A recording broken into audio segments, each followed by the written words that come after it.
Welcome class. तो हम लोग अब वेब ऑप्टिक्स का पार्ट 2 देखें।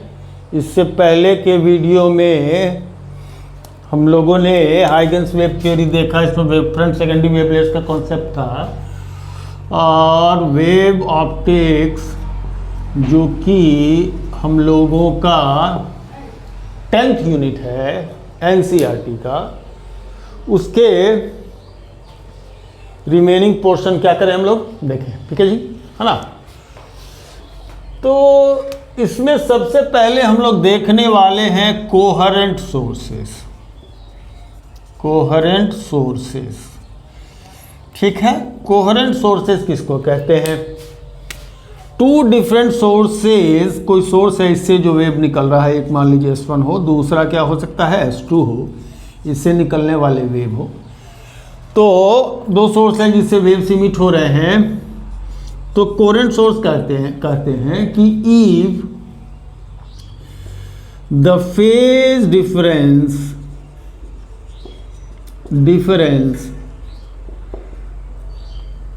Between the waves between the waves remains constant with time, then sources are coherent. Sources are coherent to each other. एक दूसरे के रिस्पेक्ट में कोहेरेंट कहे जाएंगे। बेसिकली होता क्या है कि अगर दो ऐसे सोर्स हों जो सेम फ्रीक्वेंसी के वेव को इमिट कर रहा होगा, तो ऐसे में किसी एक पॉइंट पर अगर किसी का एक ऑसिलेशन कंप्लीट हुआ हो और दूसरे सोर्स से आने वाले वेव का दो ऑसिलेशन कंप्लीट हुआ हो और फ्रीक्वेंसी सेम हो, यानी कि एक सेकंड में कितने ऑसिलेशन वो करता है, अगर वो सेम होगा तो डिफरेंस इन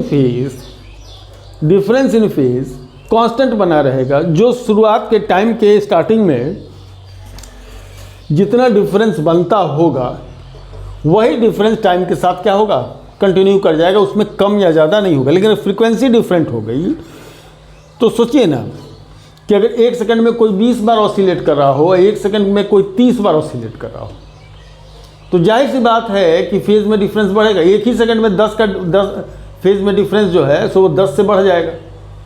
लेकिन अगर कोई एक सोर्स 20 बार और दूसरा सोर्स भी 20 बार क्या कर रहा हो, ऑसिलेट करा रहा हो, करता तो करना क्या, वो सोर्स कैसे वेव को इमिट करता है ये तो कहानी अलग सी है ना।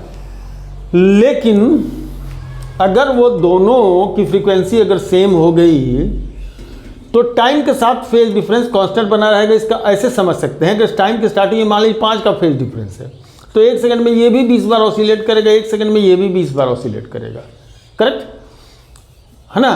तो ऐसे सिचुएशन मान लीजिए 5 का ऑसिलेशन का अगर डिफरेंस रहा होगा, तो अगर ये 20 कंप्लीट किया तो वो 25 हो गया होगा, तो 5 का डिफरेंस रहा। फिर अगले सेकंड में वो 20 से 40 हुआ तो ये 25 से 45 होगा। ये 5 ऑसिलेशन का फेज डिफरेंस क्या होगा, बना रह जाएगा। तो फ्रीक्वेंसी अगर सेम है तो सोर्सेज क्या होंगे, कोहेरेंट होंगे। नोट में डाल देते हैं, इफ सोर्सेज आर इमिटिंग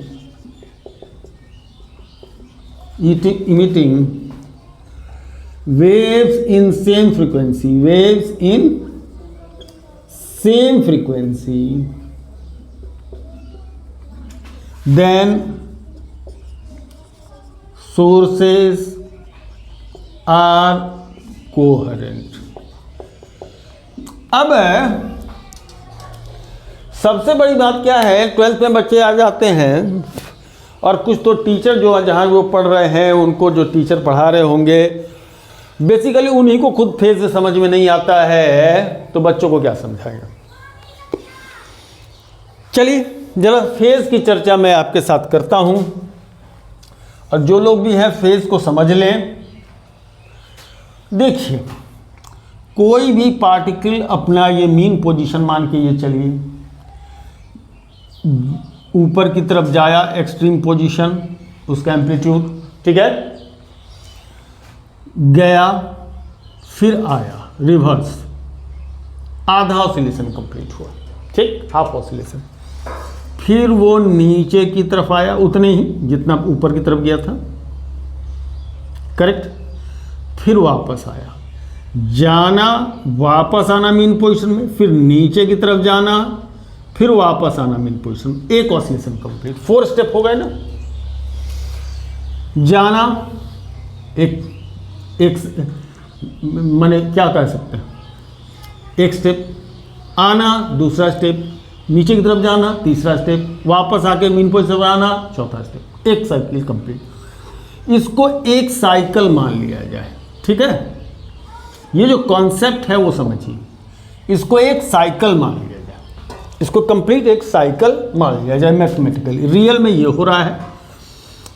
अब इसको अगर साइकिल अगर सर्कल बना रहे हैं तो इसका रेडियस ए होना चाहिए, सबसे पहली बात ये समझिए, इसका रेडियस ए होना चाहिए, है ना, ए रेडियस का एक सर्कल बना लीजिए, वो इसके कंप्लीट साइकिल को बतलाएगा। मीन पोजीशन से ऊपर तक जाना मतलब साइकिल का 1/4 पोर्शन कंप्लीट होना, फिर एक्सट्रीम से अपर एक्सट्रीम से मीन आना, सेकंड हाफ कंप्लीट होना, सेकंड हाफ कंप्लीट होना, फिर मीन से लोअर एक्सट्रीम तक जाना, थर्ड पोर्शन कंप्लीट होना, फिर यहां से वापस आना, लास्ट यानी 4th पार्ट का कंप्लीट होना, एक साइकिल कंप्लीट। अब समझिए कि इसमें फेज एंगल किसको कहते हैं, फेज और फेज एंगल किसको कहते हैं। लेट सपोज अगर यदि पार्टिकल इस पोजीशन पर है, कहाँ है, यहाँ है, तो अपने इनिशियल के साथ में जो ये यहाँ एंगल बनाएगा ये ओमेगा टी भी हो सकता है, हाँ, ओमेगा इसकी एंगुलर फ्रिक्वेंसी अगर हुई तो, है ना, थीटा स्क्वायर ओमेगा टी हो जाएगा, चूंकि ओमेगा की वैल्यू होती है theta upon T, angular movement, है ना। तो ये थीटा कहलाता है क्या, फेज एंगल, यही थीटा हमारा क्या कहलाता है, फेज एंगल, ठीक है जी, फेज एंगल। तो कोई भी पार्टिकल अगर ऑसिलेट हो रहा है तो फेज एंगल से हम उसकी पोजीशन को समझ सकते हैं कि ये अपने ऑसिलेशन में कहां पर होगा। जरा समझने की गौर कीजिएगा, अगर मैं थीटा फेज एंगल को 30 डिग्री कह रहा हूं, 0, 90 यानी π/2, 180 पाई, 273 π/2 और 2 पाई, कंप्लीट साइकिल, ठीक है, ओके। तो अगर हम कह रहे हैं कि फेज एंगल उसकी 30 डिग्री, मात्र 30 डिग्री की बात करते हैं, यानी मीन पोजीशन से उठ के थोड़ी दूर, मीन पोजीशन से उठ के थोड़ी दूर ऊपर की तरफ ट्रेवल कर रहा है, मीन पोजीशन से थोड़ी देर ऊपर की तरफ जाकर ट्रेवल। फेज एंगल सिर्फ ये नहीं बताता है, ये भर नहीं बताता कि आपका पोजीशन क्या होगा, ये भी बता रहा है डायरेक्शन ऑफ मूवमेंट उस समय वो किधर जा रहा है, ये भी बता देगा फेज एंगल। तो फेज एंगल समझिए, बात समझ लो। अगर हम बात करें कि यहाँ से आकर के यहाँ तक पहुँच गया है, मतलब यहाँ, इसका मतलब कि जो एक्सट्रीम तक पहुँच गया है, अपर एक्सट्रीम तक ये पहुँच गया है, कहाँ पहुँच गया है, अपर एक्सट्रीम तक पहुँच गया है, तो उसका फेज एंगल कितना हो जाएगा, π/2 हो जाएगा। तो फेज एंगल अगर π/2 कही जा रही है, इसका मतलब कि मीन पोजीशन से, मीन पोजीशन ये है यहाँ से उठ करके अपर एक्सट्रीम तक आया है और फिर तब ये नीचे की तरफ आया। अगर मान लीजिए 120 डिग्री का फेज एंगल कहा जा रहा हो, तो अगर 120 डिग्री का फेज एंगल कहा जा रहा हो, इसका मतलब कि नीचे से ऊपर, मीन पोजीशन से ऊपर की तरफ अपर एक्सट्रीम तक गया है, अपर एक्सट्रीम से लौट करके थोड़ा सा नीचे आया है, अपर एक्सट्रीम से लौट करके थोड़ा सा आकर के ये नीचे की तरफ जा रहा है, तो ये सेकंड क्वाड्रेंट में आ गया, ये सेकंड पार्ट में आ गया, ठीक है। और जब ये आकर के इस पोजीशन पर आ गया, मतलब 2 क्वाड्रेंट कंप्लीट हो गया, यानी 180 का फेज डिफरेंस, फेज एंगल उसकी 180 डिग्री हो जाएगी, ठीक। अब जब ये नीचे की तरफ चलने लगा तो यानी कि थर्ड क्वाड्रेंट में चला गया, अगर मान लीजिए हम कह रहे हैं कि 210 डिग्री, तो अगर बात 210 डिग्री की हो रही हो तो हम लोग समझ सकते हैं कि ये यहाँ से ऊपर की तरफ जा चुका, वापस आ चुका, ये यहाँ से ये पोर्शन कंप्लीट हो गया, अब नीचे की तरफ जा रहा है लोअर एक्सट्रीम की तरफ, यानी ये कहीं यहाँ पर होगा और लोअर एक्सट्रीम की तरफ जा रहा है। करेक्ट। 270 फेज डिफरेंस माने लोअर एक्सट्रीम पर पहुँच गया, लोअर एक्सट्रीम पर पहुँच गया। और अगर यदि 300 या 330 कह रहे हैं फेज, यानी कि लोअर एक्सट्रीम से लौट करके ऊपर की तरफ आ रहा है ना, लोअर एक्सट्रीम से लौट करके वो ऊपर की तरफ आ रहा है। करेक्ट, ऊपर की तरफ आ रहा है। तो इस तरीके से इस सर्कल में एंगल के हिसाब से हम समझ सकते हैं कहाँ है ना। तो एक बार ऑसिलेट हो गया तो उसका माने फेज क्या बन चुका है, 2 पाई। अगर 3 पाई की बात कर रहे हैं मतलब एक ऑसिलेशन कंप्लीट करके और ऊपर से और गया आया 2 पाई हो गया, फिर गया फिर आया 3 पाई,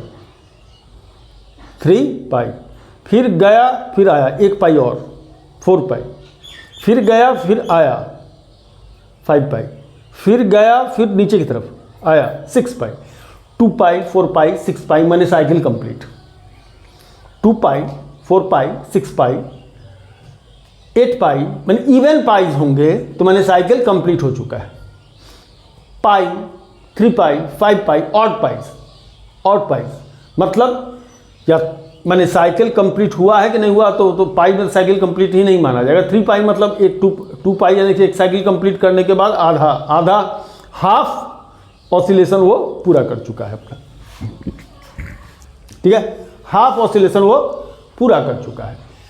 तो इस तरीके से थोड़ा सा अब इमेजिन कीजिए, मैथमेटिकली सोचते रहिए कि किस एंगल को क्या कहें। अगर यदि लेट सपोज हमसे कहा जा रहा है कि 1140 डिग्री फेज है, डिग्री में जरा देखिए रेडियन छोड़ के 1140 डिग्री, तो 1100 तो एक 360 720 फिर 360 तो 1080 माने 3 बार हो चुका, 360 3 बार कंप्लीट हो गए। ठीक, इसके बाद 10 80 11 40 में डिफरेंस बढ़ता, उधर 40 का इधर 20 का यानी 60। तो 3 ऑसिलेशन कंप्लीट करने के बाद वो 60 डिग्री क्या होना चाहिए, तो वो होना चाहिए कि मीन पोजीशन से ऊपर की तरफ, मीन पोजीशन से ऊपर की तरफ, है ना। टोटल ये 90 का है, यहाँ से यहाँ तक 90 का है, 60 मतलब आधे से ज़्यादा। तो हम ये बता सकते हैं कि 1140 डिग्री में फेज में अगर कोई पार्टिकल है, इसका मतलब कि वो 3 ऑसिलेशन कंप्लीट करने के बाद वो चौथे ऑसिलेशन के लिए स्टार्ट हो चुका है और अपर एक्सट्रीम की तरफ जा रहा है। ये बात क्लियर दिखता है फेज एंगल बताने से, फेज एंगल बताने मात्र से ये बात समझ में आ जाती है। अब इसी बात को अगर फेज डिफरेंस में समझें कि किसी एक पॉइंट पर 2 अलग अलग वेव पहुंच रहे हैं, करेक्ट, तो एक सोर्स अपने हिसाब से उसको ऑसिलेशन दे रहा होगा, दूसरा सोर्स अपने हिसाब से ऑसिलेशन दे रहा होगा। एक पहले पहुंचा होगा, दूसरा बाद में पहुंचेगा। एक उसको 3 ऑसिलेशन कंप्लीट करा चुका होगा तब ये स्टार्ट किया होगा, या 3.5 ऑसिलेशन 3.5 ऑसिलेशन कंप्लीट कर चुका होगा तब ये पहुंचा होगा। तो फेज डिफरेंस यहां से हम लोग देखते हैं कि क्या दोनों का फेज डिफरेंस बनता है। हो सकता है कि उनके बीच में पाई का फेज डिफरेंस बनता हो, 2 पाई का फेज डिफरेंस बनता हो, 3 पाई का 3 पाई बाई 2 का कुछ भी फेज डिफरेंस बन सकता है, कुछ भी हो सकता है। अब अलग अलग फेज डिफरेंस के स्टेटस में वो अलग अलग बात आएगी। अब जरा सा फेज डिफरेंस और पाथ डिफरेंस में रिलेशन समझें। Relation between phase difference and path difference. Path difference, देखिए ये बात समझना इसलिए मैं समझाना पड़ रहा है क्या कि 11th में अगर यदि बच्चे ये समझे हुए होते तो हमको इतना दिमाग नहीं लगाना पड़ता है, ठीक है। तो फेज और पाथ से क्या अंतर पड़ता है वो समझिए। अगर एक सोर्स से किसी पॉइंट तक पहुंचने का जो डिस्टेंस है, ठीक है, इसमें इसके कितने वेव्स आएंगे? ओके, तो सपोज दैट कि इसके n वेव्स आते हैं, n वेव्स आते हैं, तो टोटल पाथ लेंथ इसका n लैम्डा होगा, क्योंकि एक वेव का वेवलेंथ लैम्डा है। तो इसमें इसके n लैम्डा वेव्स हो सकते हैं। कोई सोर्स इसके समीप भी हो सकता है, दूर भी हो सकता है। तो यहां से जब इसका जो वेव इमिट कर रहा होगा, ठीक है, इसमें ये हो सकता है कि n+x वेव्स आते हों, या x कुछ भी हो सकता है। n एक नंबर होगा, होल नंबर, x कुछ भी हो सकता है, होल नंबर भी हो सकता है, होल नंबर नहीं भी हो सकता है। तो अगर पाथ डिफरेंस डेल x पर जाते हैं तो इससे इसको डिफरेंस ले तो x लैम्डास हो सकते हैं। x कोई भी नंबर हो सकता है, डेसिमल में भी हो सकता है और डेसिमल में नहीं भी हो सकता है ना। 2.5 भी लैम्डा हो सकता है, 2 लैम्डा हो सकता है, 3 लैम्डा हो सकता है ना। तो ऐसे पाथ डिफरेंस बनते हैं। तो पाथ डिफरेंस से फेज डिफरेंस में क्या रिलेशन पड़ेगा? तो एक बात को समझिए, एक ऑसिलेशन से एक वेव बनता है, एक ऑसिलेशन से एक वेव बनता है, ठीक, एक ऑसिलेशन से एक वेव का फॉर्मेशन होगा। तो n ऑसिलेशन से n वेव बनेंगे। तो अगर फ्रीक्वेंसी उसका क्या हो, न्यू हो, फ्रीक्वेंसी न्यू हो, तो 1 सेकेंड के अंदर अगर न्यू वेव्स बनते हैं तो velocity of the wave new lambda होगा, ठीक है, ओके, न्यू लैम्डा होगा। ओके, बात आई, बात समझ में। अब हम लोग को देखना है कि relation between phase difference and path difference, है ना। तो 2 पाई अगर फेज डिफरेंस है तो पाथ डिफरेंस एक वेव है। पाथ डिफरेंस कितने का बनेगा? लैम्डा का।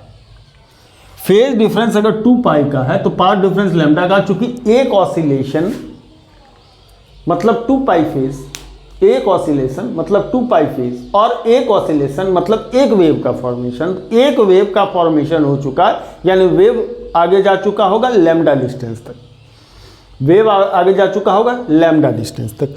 तो 2 pi phase is lambda path, तो 1 phase is lambda by 2 pi path.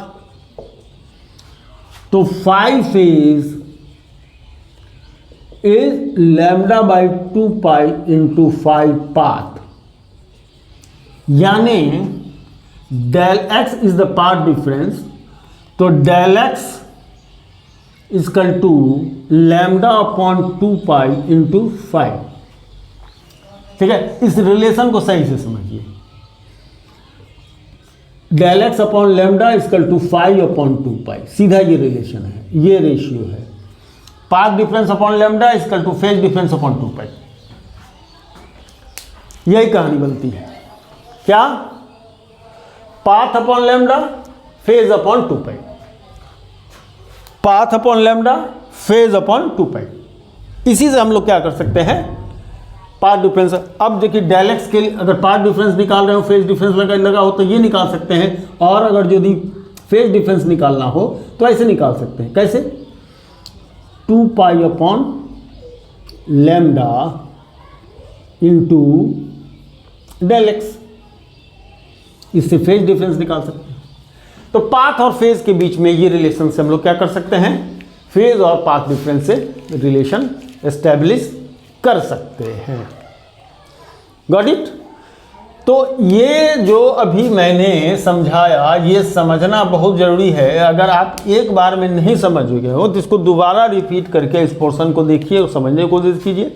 तिबारा देखिए, चौबारा देखिए, और बार बार भी देखने से अगर नहीं समझ में आ रही हो तो कमेंट कीजिए, हम आपको समझाएंगे। है ना, क्योंकि ये मैथमेटिकल कॉन्सेप्ट है और मैथमेटिकल कॉन्सेप्ट क्लियर होना चाहिए इस पर कमांड होने के लिए। ठीक है, चले अब हम लोग प्रिंसिपल ऑफ सुपरपोजिशन को देखें। तो डार्क एंड ब्राइट फ्रिंजेस की जरा डार्क एंड ब्राइट फ्रिंजेस को जरा हम समझेंगे और अभी जो हमने फेज एंगल समझाया है उसको जानिए। अलग अलग सिचुएशन देते हुए पहले हम आपको समझाते हैं, है ना। लेट सपोज कि एक S1 एक कोहेरेंट सोर्स है, S2 भी, S1 S2 दो कोहेरेंट सोर्सेज हैं और P कोई पॉइंट है, यहाँ से वेव यहाँ तक पहुँचा और यहाँ से वेव यहाँ तक पहुँचा। अगर del x path difference zero है तो फेज डिफरेंस भी जीरो रहा होगा, फेज डिफरेंस जीरो रहेगा। फेज डिफरेंस जीरो है, अच्छी बात है, फेज डिफरेंस जीरो है, अच्छी बात है। ऐसे में इसका displacement equation a cos omega t है तो दूसरे का भी a cos ओमेगा t होगा। तो बाय द सुपरपोजिशन प्रिंसिपल क्या होगा, फाइनल डिस्प्लेसमेंट दोनों का वेक्टर सम हो जाएगा। अगर इन दोनों को जोड़ेंगे तो 2a cos ओमेगा t होगा और इन दैट सिचुएशन जो एम्पलीट्यूड होगा, एम्पलीट्यूड यानी एक्सट्रीम पोजीशन जिसको मैं कह रहा था, वो 2a का होगा और इंटेंसिटी चूंकि एम्पलीट्यूड का स्क्वायर होता है तो 2a का स्क्वायर यानी 4a स्क्वायर होगा, 4a स्क्वायर हो जाएगा। करेक्ट, मतलब पाथ डिफरेंस नहीं हो, पाथ डिफरेंस नहीं हो। पॉसिबल ये है कि S1 S2 फिर से लीजिए और इनमें एक सिचुएशन ये, दूसरा सिचुएशन लीजिए और समझिए कि अगर डेल एक्स लैम्डे का है तो फाई जो होगा वो 2 पाई का होगा। उस रिलेशन जो बताए थे उसमें रख करके देख लीजिए, एक lambda 2 pi, lambda path is equal to 2 pi phase, lambda path is equal to 2 pi phase. In that situation अगर y1 के बदले a cos ओमेगा t लिखते हैं तो y2 के बदले a cos omega t plus 2 पाई यानी 360 लिखिएगा और कहानी क्या होगी कि ओमेगा t प्लस 2 पाई यानी 2 पाई प्लस थीटा ये उतना ही हो जाएगा, ये फिर से ये cos ओमेगा t हो जाएगा। रीजन ये है कि cos 360 plus theta is equal to cos theta, 2 pi का मतलब 360, पाई का मतलब 180 डिग्री, तो cos 360 plus theta cos theta ही हो जाएगा। तो फिर से कहानी वही हो जाएगी, फिर से इंटेंसिटी जो होगा वो 4a स्क्वायर हो जाएगा। तो कैसा उस जगह पर, उस पॉइंट पर कैसा हो जाएगा, ब्राइट। ऐसे जिसमें सिचुएशन ये भी हो सकता है। कुल मिला जुला करके देखा जाए, अगर डेल एक्स हमारा n लैम्डा है माने 0 लैम्डा, 1 लैम्डा, 2 लैम्डा, n की वैल्यू 0 प्लस 0 1 2 3 है ना, तो इंटेंसिटी हमेशा से 4a स्क्वायर होगा, ब्राइट फ्रिंज का फॉर्मेशन होगा। ब्राइट फ्रिंज माने उस जगह पर, उस P पॉइंट पर इंटेंसिटी अप्लाइड क्या होगी, काफ़ी ज़्यादा होगा, ठीक है, काफ़ी ज़्यादा होगा। और अगर कंस्ट्रक्टिव सुपरपोजिशन इंटरफेरेंस होगा, इसको कहते हैं कंस्ट्रक्टिव इंटरफेरेंस होना, ब्राइट फ्रिंज का फॉर्मेशन होगा, ठीक।